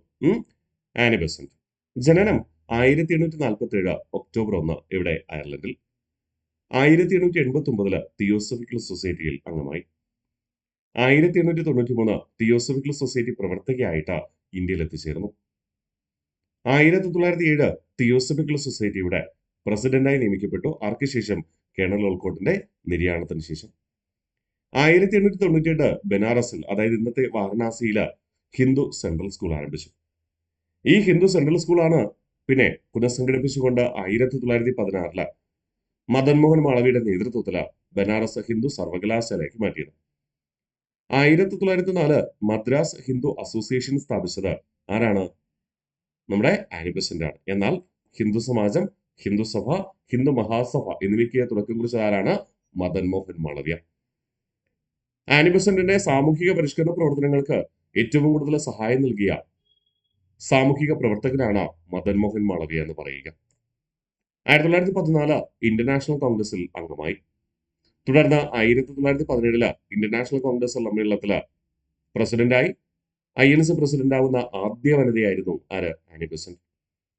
അതുകൊണ്ട് ഈ 71ാമത്തെ വയസ്സിൽ ഈ ഉയർന്ന പ്രായത്തിൽ പ്രസിഡന്റ് ആയതുകൊണ്ട് ആനി ബെസന്റിനെ നമ്മൾ എന്തെന്ന് വിളിക്കുന്നു? ഇന്ത്യയുടെ വന്യ വയോധികാണ്. ആനി ബെസന്റിന്റെ പ്രധാനപ്പെട്ട പ്രസിദ്ധീകരണങ്ങളാണ് ഒന്ന് ന്യൂ ഇന്ത്യ, രണ്ട് കോമൺവെൽത്ത് എന്നിവ. ഒന്ന് ന്യൂ ഇന്ത്യ, രണ്ട് കോമൺവെൽത്ത്. 1916 ഹോം റൂൾ എന്ന ആശയം ഇന്ത്യയിൽ പ്രചരിപ്പിക്കുന്നത് ആരായിരുന്നു? ആനി ബെസന്റ് ആയിരുന്നു. ഹോം റൂൾ എന്ന വാക്കെടുത്തിരിക്കുന്നത് ഇവിടെ നിന്ന് ഐറിഷ് ചരിത്രത്തിൽ നിന്ന്. ഹോം റൂൾ എന്ന വാക്കിന്റെ അർത്ഥം സ്വയം ഭരണം. ഹോം റൂൾ എന്ന വാക്കിന്റെ അർത്ഥം എന്താണ്? സ്വയം ഭരണമാണ്. ഓക്കെ. 1916 ഏപ്രിൽ മാസം ഹോം റൂൾ പ്രസ്ഥാനം ആരംഭിച്ചത് ആരെന്ന് ചോദിച്ചാൽ ബാലഗംഗാധര തിലകനാണ്. ഇവിടെ മഹാരാഷ്ട്രയിലെ പൂനെയിൽ. 1916 സെപ്റ്റംബറിൽ അടയാർ കേന്ദ്രീകരിച്ചുകൊണ്ട് ഹോം റൂൾ പ്രസ്ഥാനം അഥവാ ഹോം റൂൾ ലീഗ് ആരംഭിച്ചത് ആനി ബെസന്റ്. ഈ ഹോം റൂൾ പ്രസ്ഥാനത്തിന്റെ പ്രവർത്തന ഫലമായിട്ടാണ് 1917 ഓഗസ്റ്റ് 20 എഡ്വിൻ സാമുവൽ മുണ്ടേഗുവിന്റെ ഓഗസ്റ്റ് ഡിക്ലറേഷൻ ഉണ്ടാവുക. നമ്മൾ അത് ആൾറെഡി പഠിച്ചിട്ടുണ്ട് അല്ലെ? ഈ ഓഗസ്റ്റ് ഡിക്ലറേഷനിൽ പറഞ്ഞത് ഒന്നാം ലോക മഹായുദ്ധത്തിൽ ഇന്ത്യ ബ്രിട്ടനെ സഹായിച്ചാൽ എന്ത് ചെയ്യാം? യുദ്ധാനന്തരം ഇന്ത്യയിൽ ഉത്തരവാദിത്ത ഭരണം, ജനങ്ങളുടെ പ്രതിനിധികളെ ഭരണത്തിൽ പങ്കാളിയാക്കാം. അതിന്റെ അടിസ്ഥാനത്തിലാണ് 1919 ഗവൺമെന്റ് ഓഫ് ഇന്ത്യ ആക്ട് പാസ്സാക്കുന്നതും 1919 ഗവൺമെന്റ് ഓഫ് ഇന്ത്യ ആക്ട് പ്രകാരം ഇന്ത്യയിൽ ആദ്യമായി ഉത്തരവാദിത്ത ഭരണം ഏർപ്പെടുത്തുന്നതും ആ ഉത്തരവാദിത്ത ഭരണം നടപ്പിലാക്കുന്നതിന് വേണ്ടി തിരഞ്ഞെടുപ്പ് നടത്തുവാനും തിരഞ്ഞെടുപ്പിൽ വനിതകൾക്ക് വോട്ടവകാശം നൽകുകയും ചെയ്തത്. ഓക്കെ ആണേ? സെറ്റാണേ? ഗുഡ്. ഇനി ആനി ബെസന്റിനെ പോലെ പ്രവർത്തിച്ച മറ്റൊരു വ്യക്തിത്വത്തെ കുറിച്ചാണ് നമ്മൾ പഠിക്കുക. ഈ ഹോം റൂൾ എന്ന ആശയം എവിടെ നിന്നാണ്? ഐറിഷ് ചരിത്രത്തിൽ നിന്നാണ്. ഈ ഒരു ആശയം യൂറോപ്പിൽ ആകമാനം ഉണ്ടോ എന്ന് ചോദിച്ചാൽ ഉണ്ട് അല്ലെ? കാരണം യൂറോപ്പില് 16ാം നൂറ്റാണ്ടിലെ മതനവീകരണ പ്രസ്ഥാനത്തിന് ശേഷം ഉയർന്നു വന്ന ആശയമായിരുന്നു ഹോം റൂൾ അഥവാ സ്വയം ഭരണം. ആർക്ക്? പൊതുജനങ്ങൾക്ക് സ്വയം ഭരണം അനുവദിക്കുക. ആ ആശയം ആദ്യമായി നടപ്പിലാക്കപ്പെട്ടത് ഇംഗ്ലണ്ടിലായിരുന്നു 17ാം നൂറ്റാണ്ടിൽ. അതുകൊണ്ടാണ് ഇംഗ്ലണ്ടില് സ്വയം ഭരണം അഥവാ ഉത്തരവാദിത്ത ഭരണം അഥവാ ജനാധിപത്യ ഭരണം നടപ്പിലാക്കുകയും പാർലമെന്റിന് കൂടുതൽ അധികാരം ലഭിച്ചുകൊണ്ട് 1721 ബ്രിട്ടനിൽ എന്ത് ചെയ്യുന്നത്? പാർലമെന്ററി സമ്പ്രദായം ആരംഭിക്കുകയും പാർലമെന്റിൽ ഭൂരിപക്ഷമുള്ള രാഷ്ട്രീയ പാർട്ടിയുടെ വ്യക്തിയെ പ്രധാനമന്ത്രിയായി നിയമിക്കുകയും ചെയ്യുക. ആ ഒരു ആശയം പിന്നീട് എന്ത് ചെയ്തു? യൂറോപ്പിലെ പല രാജ്യങ്ങളിലേക്കും പ്രചരിക്കപ്പെട്ടു. ജനങ്ങളുടെ പ്രതിനിധികളെ ഭരണത്തിൽ കൈയാളുക. അതുവരെ പലപ്പോഴും ചെയ്തിരുന്ന പ്രഭു കുടുംബ അംഗങ്ങളോ അല്ലെങ്കിൽ പുരോഹിത പ്രമുഖന്മാരോ ഒക്കെയാണ് എന്ത് ചെയ്തിരുന്നത്? ഭരണം കൈയാളിയിരുന്നത്.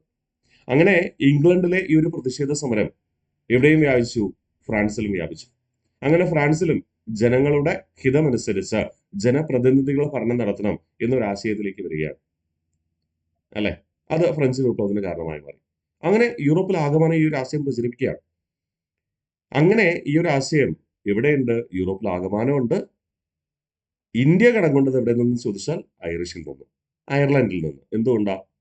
ഐറിഷ് വനിതയായ ആനി ബെസന്റ് ആണ് ഈ ഒരു കാര്യം ഇന്ത്യയിൽ അവതരിപ്പിച്ചത്. അതുകൊണ്ട് ഇന്ത്യൻ സ്വാതന്ത്ര്യ സമര കാലഘട്ടത്ത് സ്വയംഭരണം എന്ന ആശയം ഇന്ത്യ കടം കൊണ്ടത് അയർലൻഡിൽ നിന്നാണ്.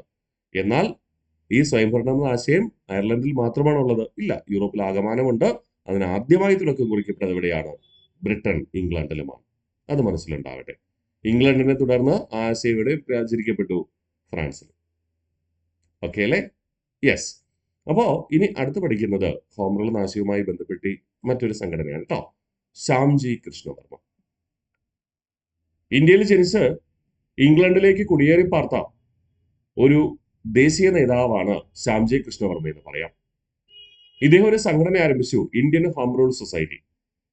ഇന്ത്യക്ക് സ്വയംഭരണം അനുവദിക്കണം, ഇന്ത്യയിൽ ഉത്തരവാദിത്വ ഭരണം അനുവദിക്കണം എന്നാവശ്യപ്പെട്ടുകൊണ്ട് ബ്രിട്ടീഷുകാർക്ക് നിരന്തരമായി നിവേദനങ്ങൾ നൽകുന്നതിന് വേണ്ടിയിട്ട് സമയം ചെലവഴിച്ച വ്യക്തി. ഇദ്ദേഹം ഇന്ത്യയിലല്ല പ്രവർത്തിച്ചിരുന്നത്, ലണ്ടനിലാണ് പ്രവർത്തിച്ചിരുന്നത്. അതുകൊണ്ട് തന്നെ ഇദ്ദേഹം ലണ്ടനിലാണ് ഇന്ത്യൻ ഹോം റൂൾ സൊസൈറ്റി ആരംഭിക്കുക. ബ്രിട്ടീഷുകാരുടെ മൂക്കിൻ തുമ്പത്ത് അല്ലെ ഇന്ത്യൻ ഹോം റൂൾ സൊസൈറ്റി ആരംഭിച്ച് വിപ്ലവം ഉണ്ടാക്കിയ വ്യക്തിത്വമാണ് ശ്യാംജി കൃഷ്ണവർമ്മ. അപ്പൊ സംഘടന ഇന്ത്യൻ ഹോം റൂൾ സൊസൈറ്റി ഏത് വർഷം ആരംഭിച്ചു? 1905. ഇന്ത്യയിൽ ഹോം റൂൾ പ്രസ്ഥാനം ആനി ബെസന്റ് ആരംഭിക്കുന്ന 1916. അതിനും 11 വർഷങ്ങൾക്ക് മുൻപ് ശ്യാംജി കൃഷ്ണവർമ്മ ബ്രിട്ടീഷുകാരുടെ കൺവെൻഷനിൽ പോയിട്ട് പറഞ്ഞു, ഇന്ത്യക്ക് സ്വയംഭരണം വേണം. ഇന്ത്യൻ ഹോം റൂൾ സൊസൈറ്റിയുടെ ആസ്ഥാനം എവിടെയാണ്? ലണ്ടനാണ്. ഇതുകൂടാതെ ലണ്ടനിൽ പഠിക്കാനെത്തുന്ന ഒരുപാട് ഇന്ത്യക്കാരുണ്ട്. ഉണ്ടോ? ഗാന്ധിജിയൊക്കെ ലണ്ടനിൽ പോയിട്ടാണോ പഠിച്ചേ? ആന്നേ. ഇന്ത്യയിലെ ഒരുപാട് പേര് ലണ്ടനിൽ പഠിക്കുന്നുണ്ട്. പക്ഷേ ലണ്ടനിലെ ജീവിത ചെലവ് താങ്ങാൻ പലപ്പോഴും ഇന്ത്യയിലെ സമ്പന്നരാണെങ്കിൽ കൂടി കഴിഞ്ഞിരുന്നില്ല. അപ്പോൾ ലണ്ടനിൽ പഠിക്കാനെത്തുന്ന ഇന്ത്യൻ വിദ്യാർത്ഥികൾക്ക് വേണ്ടിയിട്ട് ഹോസ്റ്റൽ സൗകര്യം ഏർപ്പെടുത്തിയത് ശ്യാംജി കൃഷ്ണവർമ്മയായിരുന്നു. അതിന്റെ പേര് ഇന്ത്യ ഹൗസ് എന്നാണ്. ഏത് വർഷം തന്നെ? 1905 ലണ്ടൻ. അപ്പോൾ ശ്യാംജി കൃഷ്ണവർമ്മ ഇന്ത്യക്കാർക്ക് വേണ്ടി ലണ്ടനിൽ ആരംഭിച്ച ഹോസ്റ്റൽ എന്ത് പേരിൽ അറിയപ്പെടുന്നു? ഇന്ത്യ ഹൗസ് എന്നറിയപ്പെടുന്നു. ഏത് വർഷമാണ് ആരംഭിക്കുക? 1905. ശ്യാംജി കൃഷ്ണവർമ്മ ഇന്ത്യയുടെ ആശയങ്ങൾ പ്രചരിപ്പിക്കുവാനായിട്ട് ആരംഭിച്ച ഒരു പത്രമുണ്ട്, ഇന്ത്യൻ സോഷ്യോളജിസ്റ്റ്. ഇന്ത്യൻ സോഷ്യോളജിസ്റ്റ് കേട്ടോ, ഇന്ത്യൻ സോഷ്യോളജിസ്റ്റ് ആണ്. ഓക്കെ, അപ്പോൾ ഇന്ത്യൻ സോഷ്യോളജിസ്റ്റ് എന്ന പത്രം ആരംഭിച്ചത് ആരാന്ന് ചോദിച്ചു കഴിഞ്ഞാൽ ആരാണടാ? ശ്യാംജി കൃഷ്ണവർമ്മ. ഏത് വർഷം തന്നെ? 1905. എവിടെന്നാ പ്രസിദ്ധീകരിച്ച? ലണ്ടൻ. അപ്പോൾ ശ്യാംജി കൃഷ്ണവർമ്മയെ കുറിച്ച് 3 പോയിന്റ് പഠിച്ചു. 3 ഒരേ വർഷം. എളുപ്പം. 1905. സ്ഥലം എവിടെന്ന് ചോദിച്ചാൽ ലണ്ടനാ. എന്തൊക്കെ? സംഘടന ഇന്ത്യൻ ഹോം റൂൾ സൊസൈറ്റി അല്ലെ? പിന്നെ ഹോസ്റ്റൽ എന്താ? India house. പത്രം എന്താ? Indian sociologist. ഈ 3 കാര്യങ്ങളായി ശ്യാംജി കൃഷ്ണവർമ്മയെ കുറിച്ച് പഠിക്കുവാനുള്ളൂ. ശ്യാംജി കൃഷ്ണവർമ്മയുടെ ആശയം പിന്തുടർന്നുകൊണ്ട് പാരീസില്, അതായത് ഫ്രാൻസിലെ പാരീസില് ഇന്ത്യൻ ഹോം റൂൾ സൊസൈറ്റി ആരംഭിച്ചത് ആരായിരുന്നു? മാഡം ഭിക്കാജി കാമ അല്ലെ? നമുക്കറിയാം മാഡം ഭിക്കാജി കാമ ആദ്യമായി ഒരു അന്തർദേശീയ വേദിയിൽ ഇന്ത്യൻ പതാക ഉയർത്തിയ വ്യക്തിത്വമാണ് മാഡം ഭിക്കാജി കാമ. ശരിയല്ലേ? അപ്പോൾ 1907 പാരീസിൽ ഇന്ത്യൻ ഹോം റൂൾ സൊസൈറ്റി സ്ഥാപിച്ചത് ആരാന്ന് ചോദിച്ചാൽ മാഡം ഭിക്കാജി കാമയാണ്. സെറ്റാണേ. അപ്പോൾ 1907 Paris Indian home rule society സ്ഥാപിച്ചു. ശ്യാംജി കൃഷ്ണവർമ്മയുടെ നേതൃത്വത്തിൽ അതുമായി സഹകരിച്ച വ്യക്തി ആരാണ്? മാഡം ഭിക്കാജി കാമയാണ്. അപ്പോൾ ബ്രിട്ടനിൽ അഥവാ ലണ്ടനിൽ ഇന്ത്യൻ ഹോം റൂൾ സൊസൈറ്റി ആരംഭിച്ചു ശ്യാംജി കൃഷ്ണവർമ്മ. ഓക്കെ, പാരീസിൽ ഇന്ത്യൻ ഹോം റൂൾ സൊസൈറ്റി ആരംഭിച്ചത് ആരാണ്? മാഡം ഭിക്കാജി കാമയും. ഹോം റൂൾ മൂവ്മെന്റ് അഥവാ ഹോം റൂൾ ലീഗ് ഇന്ത്യയിൽ ആരംഭിച്ചത് മഹാരാഷ്ട്രയിലെ പൂനെയിലാണെങ്കിൽ ബാലഗംഗാധര തിലകൻ, ഇനി മദ്രാസിലെ അടയാറിലാണെങ്കിൽ ആന്റി ബെസന്റ്. അത് ഹോം റൂൾ മൂവ്മെന്റ് ആണ്. ഇത് ഇന്ത്യൻ ഹോം റൂൾ സൊസൈറ്റി. അപ്പൊ ഇന്ത്യൻ ഹോം റൂൾ സൊസൈറ്റി ലണ്ടനിൽ ആരംഭിച്ച ആരാ? Shyamji Krishna Varma. Indian home rule society പാരീസിൽ ആരംഭിച്ച ആരാ? മാഡം ഭിക്കാജി കാമ. സെറ്റാണ്. ഇനി ശ്യാംജി കൃഷ്ണവർമ്മയുടെ ആശയങ്ങൾ അല്ലെങ്കിൽ അദ്ദേഹത്തിന്റെ പ്രവർത്തനങ്ങൾ സ്വീകരിച്ച ഒരു ഇന്ത്യയിൽ പ്രവർത്തിച്ച ഒരു ദേശീയ നേതാവുണ്ട്. ആരാണെന്നറിയാമോ? അദ്ദേഹത്തിന്റെ പേര് വി ഡി സവർക്കർ എന്നാണ്. വി ഡി സവർക്കറുടെ രാഷ്ട്രീയ ഗുരു ആയി കണക്കാക്കുന്നത് ആരെയാണ്? ശ്യാംജി കൃഷ്ണവർമ്മയാണ്. വി ഡി സവർക്കറുടെ രാഷ്ട്രീയ ഗുരു എന്ന് പറയുന്നത് വി ഡി സവർക്കറുടെ രാഷ്ട്രീയ ഗുരു എന്ന് പറയുന്നത് ആരാണ് എന്ന് ചോദിച്ചാൽ ആരാണ്? ശ്യാംജി കൃഷ്ണവർമ്മ. അതിനൊരു കാരണമുണ്ട് കേട്ടോ. വി ഡി സവർക്കർ നമ്മൾ പിന്നീട് പഠിക്കും. എങ്കിലും ഈ ശ്യാംജി കൃഷ്ണവർമ്മ വന്നത് കൊണ്ട് അതുകൂടെ ജസ്റ്റ് ഒന്ന് പറയാം, കാര്യം മനസ്സിലാക്കാൻ വേണ്ടി. എങ്ങനെയാണ് ലണ്ടനിൽ ജീവിച്ച ശ്യാംജി കൃഷ്ണവർമ്മയെ വി ഡി സവർക്കർ രാഷ്ട്രീയ ഗുരുവായിട്ട് സ്വീകരിക്കാന്നൊക്കെ നിങ്ങൾക്ക് സംശയം ഉണ്ടാവാം. അതാണ് ഞാൻ പറയുന്നത്. വി ഡി സവർക്കർ ഉന്നത വിദ്യാഭ്യാസത്തിന് വേണ്ടി ഇംഗ്ലണ്ടിൽ പോയിട്ടുണ്ട്. ഇന്ത്യ ഹൗസിൽ പഠിച്ചിട്ടുണ്ട്. ഇന്ത്യ ഹൗസിൽ വെച്ച് താമസിച്ചിട്ട് പഠിച്ചിട്ടുണ്ട്. അപ്പോ വി ഡി സവർക്കർ ആദ്യ കാലഘട്ടത്ത് രഹസ്യ വിപ്ലവ സംഘടനകളാണ് രൂപീകരിച്ചിരുന്നത്. ആദ്യ കാലഘട്ടത്ത് എന്താണ്? രഹസ്യ വിപ്ലവ സംഘടനകളാണ് സ്ഥാപിച്ചിരുന്നത്. രഹസ്യ വിപ്ലവ സംഘടനകൾ. ഉദാഹരണമായി പറഞ്ഞാല് രഹസ്യ വിപ്ലവ സംഘടനയായിട്ട് അദ്ദേഹം 1899 ഒരു സംഘടന ആരംഭിച്ചു. മിത്രമേള. മിത്രമേള അല്ലെങ്കിൽ ഇതിനെ മിത്രമാണ്ടൽ എന്നൊക്കെ വിളിക്കാറുണ്ട്. യഥാർത്ഥ പേര് മിത്രമേളയാണ്. ആ മിത്രമേള എന്ന രഹസ്യ സംഘടന ആരംഭിച്ച് പ്രവർത്തിച്ചു.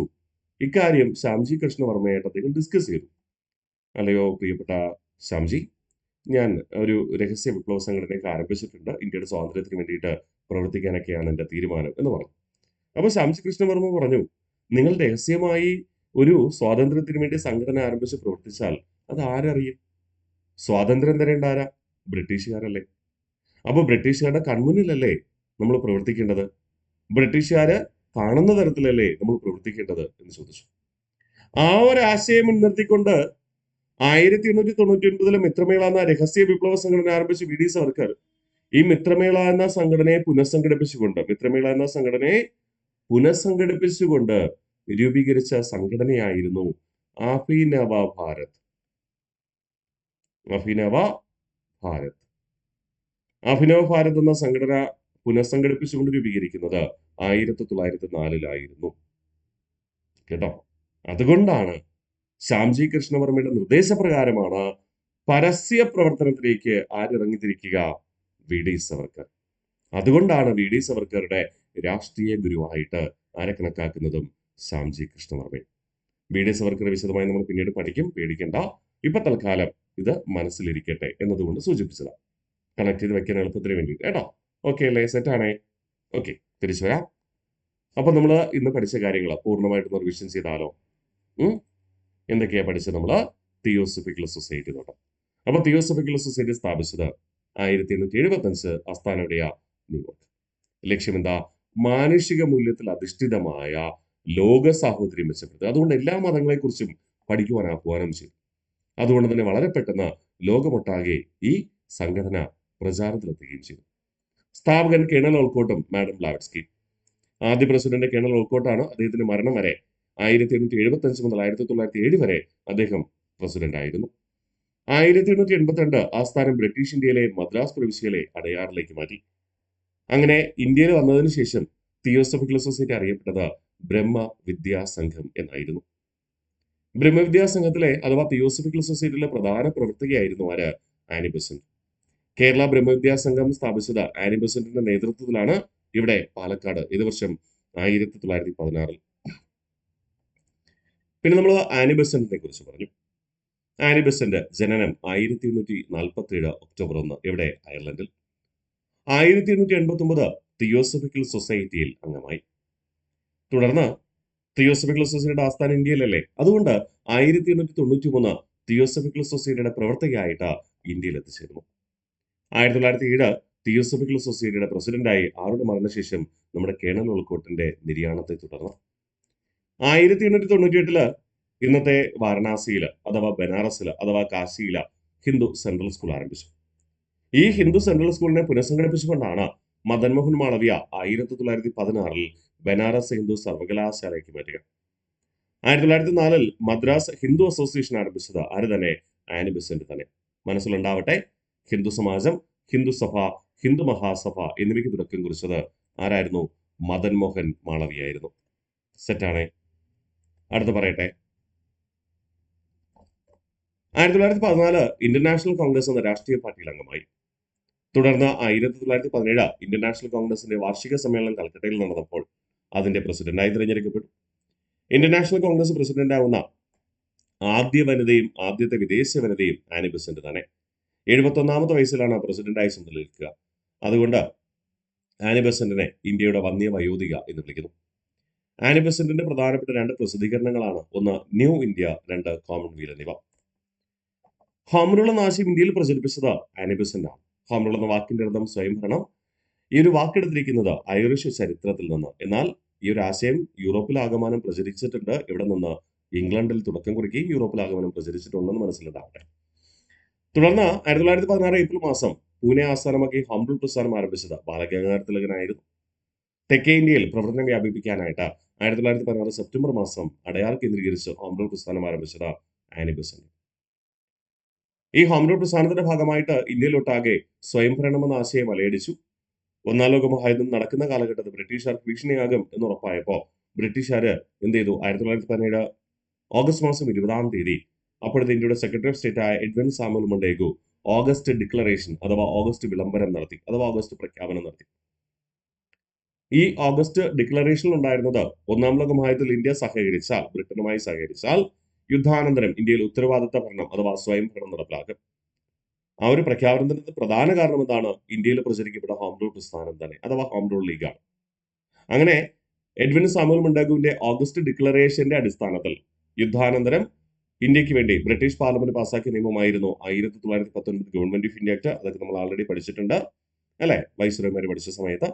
1919 ഗവൺമെന്റ് ഓഫ് ഇന്ത്യ ആക്ട് പ്രകാരമാണ് ഇന്ത്യയിൽ ആദ്യമായി ഉത്തരവാദിത്വ ഭരണം ഏർപ്പെടുത്തുന്നത്.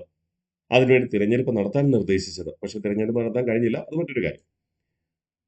ഇന്ത്യയിൽ ആദ്യമായി വനിതകൾക്ക് വോട്ടവകാശം ഏർപ്പെടുത്തിയതും 1919 ഗവൺമെന്റ് ഓഫ് ഇന്ത്യ ആക്ട് പ്രകാരം തന്നെ. ഇതിൽ ഇന്ത്യയിലെ രാഷ്ട്രീയ പാർട്ടികൾ തിരഞ്ഞെടുപ്പിന് തയ്യാറായില്ല. അതുകൊണ്ട് 19 ഗവൺമെന്റ് ഓഫ് ഇന്ത്യ ആക്ട് പ്രകാരമുള്ള ഉത്തരവാദിത്ത ഭരണം നടപ്പിലാക്കാൻ കഴിഞ്ഞില്ല. തിരഞ്ഞെടുപ്പ് നടത്താൻ കഴിഞ്ഞില്ല. അത് പുനഃപരിശോധിക്കുവാൻ, എന്തുകൊണ്ട് നടപ്പിലാക്കാൻ കഴിഞ്ഞില്ല എന്ന് പരിശോധിക്കുവാനാണ് സൈമൺ കമ്മീഷൻ വരുന്നത്. സൈമൺ കമ്മീഷനെ ഇന്ത്യക്കാര് എതിർക്കുന്നത്. ഓക്കെ, അതൊക്കെ നമ്മൾ ആൾറെഡി പറഞ്ഞു തന്നിട്ടുണ്ട്, നിങ്ങളുടെ മനസ്സിലുണ്ട്. നമ്മളിത് ദേശീയ പ്രസ്ഥാനം പഠിക്കുമ്പോൾ അത് വിശദമായി പഠിക്കുകയും ചെയ്യും. അടുത്ത് പറയുന്നത് ശ്യാംജി കൃഷ്ണവർമ്മ. ശ്യാംജി കൃഷ്ണവർമ്മയെ കുറിച്ച് പ്രധാനപ്പെട്ട 3 പോയിന്റ് നമ്മൾ പഠിക്കുക. ഒന്ന്, സംഘടന. ഇന്ത്യൻ ഹോം റൂൾ സൊസൈറ്റി ആരംഭിച്ചത് 1905, ആസ്ഥാനം ഇവിടെ ലണ്ടൻ. ശ്യാംജി കൃഷ്ണവർമ്മ ആരംഭിച്ച ഹോസ്റ്റലാണ് ഇന്ത്യ ഹൗസ്. ഏത് വർഷം ആരംഭിച്ചു? 1905, എവിടെ? ലണ്ടനിൽ തന്നെ. ശ്യാംജി കൃഷ്ണവർമ്മ ആരംഭിച്ച പത്രമായിരുന്നു ഇന്ത്യൻ സോഷ്യോളജിസ്റ്റ്, 1905, ഇവിടെ തന്നെ ലണ്ടനിൽ തന്നെ. 1907 Paris Indian home rule society സ്ഥാപിച്ചത് ആരാണെന്ന് ചോദിച്ചാൽ മാഡം ഭിക്കാജി കാമയാണ്. ആരുടെ നിർദ്ദേശപ്രകാരം? ശ്യാംജി കൃഷ്ണവർമ്മയുടെ. ശ്യാംജി കൃഷ്ണവർമ്മയുടെ നിർദ്ദേശപ്രകാരം പാരീസിൽ ഇന്ത്യൻ ഹോം റൂൾ സൊസൈറ്റി സ്ഥാപിച്ചത് ഭിക്കാജി കാമയാണ്. ശ്യാംജി കൃഷ്ണവർമ്മയുടെ രാഷ്ട്രീയ ശിഷ്യനായി കണക്കാക്കപ്പെടുന്നത് വി ഡി സവർക്കറെയാണ് എന്ന കാര്യം മനസ്സിലുണ്ടാവട്ടെ. വി ഡി സവർക്കർ ആരംഭിച്ച രഹസ്യ വിപ്ലവ സംഘടന 1899 മിത്രമേള.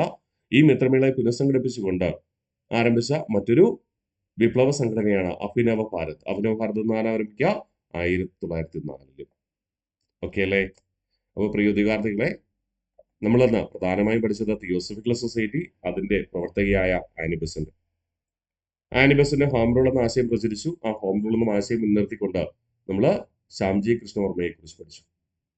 ഇനി ഞാൻ നിങ്ങളോട് പറഞ്ഞിരുന്നു, ആനി ബെസന്റിന്റെ സാമൂഹിക പരിഷ്കരണ പ്രവർത്തനങ്ങളിൽ എപ്പോഴും അവർക്ക് കൂട്ടായിരുന്നത്, പലപ്പോഴും അവരുമായി സഹകരിച്ചിരുന്നത് മദൻമോഹൻ മാളവിയായിരുന്നു. ആ മദൻമോഹൻ മാളവിയെ കുറിച്ച് നമ്മൾ അടുത്ത ക്ലാസ്സിൽ പഠിച്ചുറപ്പിക്കും. ഓക്കെ അല്ലേ? കൂടാതെ മറ്റ് ചില സാമൂഹിക പരിഷ്കരണ സംഘടനകളും. അപ്പോൾ ഇത്രയും കൃത്യമായി പഠിച്ചിട്ട് വരിക. സാമൂഹിക പരിഷ്കരണം 2025 PSC നടന്ന പരീക്ഷകളിലെല്ലാം അതീവ പ്രാധാന്യത്തോടെ ചോദിച്ച ഇന്ത്യ ചരിത്രത്തിലെ സിലബസിലെ ഏറ്റവും പ്രധാനപ്പെട്ട ഒരു ഭാഗമാണ്. ഓക്കെ അല്ലേ? അപ്പോൾ അടുത്ത ക്ലാസ്സിൽ കാണാം.